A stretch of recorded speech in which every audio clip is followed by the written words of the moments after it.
Hi everyone, welcome back to my YouTube channel. If you are new here, then I'm so happy to meet you. If not, then welcome back. Please remember to subscribe to my channel, turn on your notifications bell and you will get notified each time I have a new upload. If you like the sounds of this video or if you get something from this video, please give it a big thumbs up. And if you enjoy it and you think that somebody else might get something from it, please do share it. Don't be afraid to comment down below. We'll keep the conversation going. As always, keep the comments nice and respectful. So, getting into today's video, as you can tell by the title, this is part 2. So if you haven't seen part 1, go back and check it out. We are talking about ABA in Irish schools. Today, I wanted to concentrate on a recent visit I did to a primary school where they have an autism unit. We'll get to that in a moment. There was a lot of positives from the visit.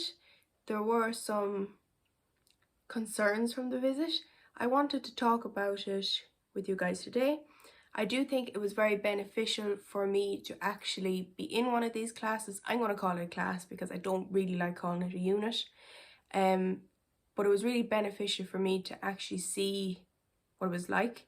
I went to mainstream school and I wasn't diagnosed until I was 17, so I didn't have any supports or I wasn't in an autism class or anything like that.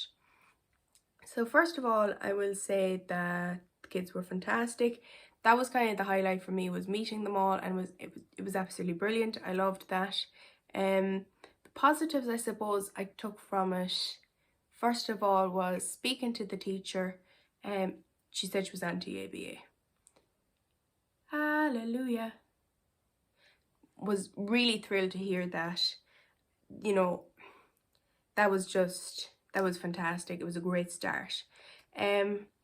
Moving along then, obviously I observed the class a little bit, seeing how it worked.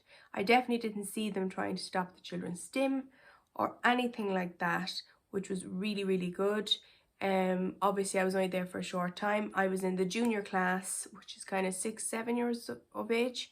I also did go into the older class, but the teacher was actually off sick, so I really couldn't get a good idea of what was going on in there. Hopefully I'll get to go back sometime. I'm the sort of person that I have to kind of come away and think about things, and I think I was so excited to meet the children that until I came away and thought about it, there was probably one thing that stuck out to me, and I have spoken with some people from the autistic community about it.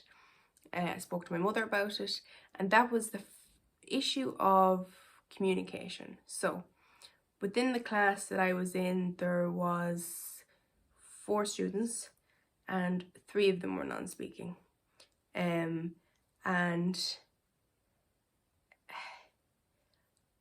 when I look back on it, I do struggle to see how they communicate. I remember that the teacher did say to me that she doesn't use technology or like iPads or computers with them there in the class. Her reasoning for that was that she feels they use it enough at home, that they're, kind of use a lot of screen time, which like I do get like what she means about kids having too much screen time. But when I really thought about it, I thought, well, why are they using them so much at home? Is it because they use them to communicate? Do they use them for self-regulatory reasons? And so that was something I definitely wondered at and was a little bit concerned about when I came away. I also thought as well as that, because I've done research into AAC, I've spoken to people within the autistic community about this, and the general consensus was definitely that technology can be a great way for non-speaking autistic children, adult students, to communicate, and kind of not having that in the classroom is not necessarily going to benefit them. Some people say that, oh, it will, using technology too young like that will mean that the children will remain non-speaking forever, sort of thing, but that there's actually proof that it can actually help. there's more proof to say it's beneficial than any evidence to say that's not beneficial.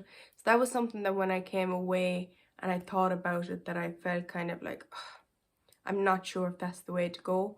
And like when I went in and introduced myself and spoke to the kids, I kind of thought if they had perhaps technology, the communication would have been easier for them, like.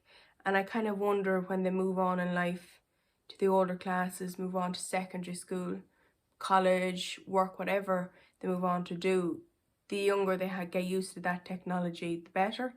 I don't know if there's people watching this who have used that sort of technology, if they feel that it is beneficial, if they feel that's beneficial to start as young as possible with it. I would definitely be intrigued to hear what people say.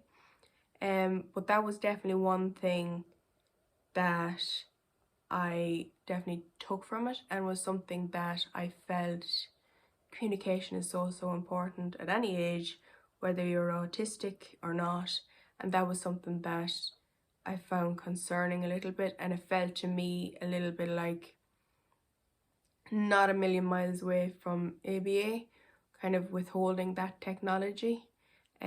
Whilst the teacher is anti-ABA, which is fantastic, I do think that sometimes ABA can creep in other ways, even when people think they're not pro-ABA. It can creep into the classroom in other ways. So that was one of the big things I took from it. Moving along, something else was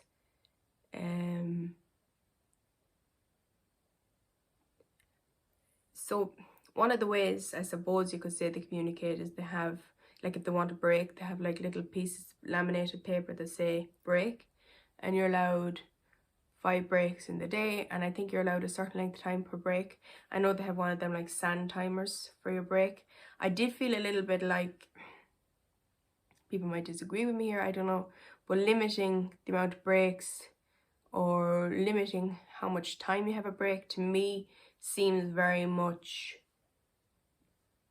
kind of ABA, I think, and kind of like a kid might need more breaks, or a kid might need longer breaks. And if you want, let's say, a longer break, then how do they communicate that? If that's kind of going back to the communication part. That was something else I took from it. Moving along then, as I said, I did go into the senior class, but unfortunately the teacher wasn't there. It was a sub, and she didn't have a lot to say really. But I mean, it was fantastic to meet the children, the students. They were fantastic. Nobody in the senior class was non-speaking, so that was a bit different to the junior class, but that was interesting as well. I think another thing I took, well actually there's 2 things that are big, I think. First of all, unit.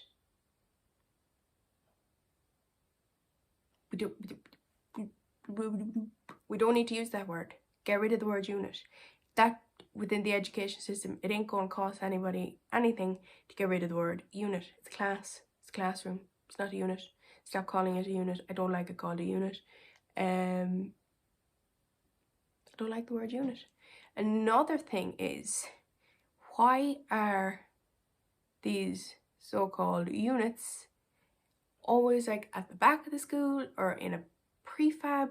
Like, it makes it feel very like othering, if othering is even a word.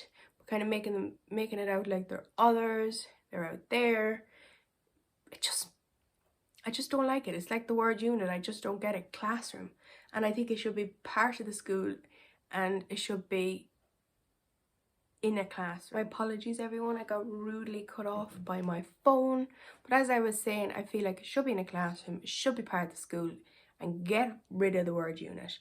So, to finish up today's video, the visit was really interesting. I learned a lot from it, and the communication and the issues around the communication was something that I really took from it, and it's something I want to really research and get more familiar with. And definitely I would love to get your opinions and comments down below. So thank you for watching today's video. As always, I will leave my Instagram handle at the end of the video, so please give me a follow over there. I'm hoping to start TikTok properly. I have an account, but I haven't done any videos. I'm hoping to start that. So thank you everyone.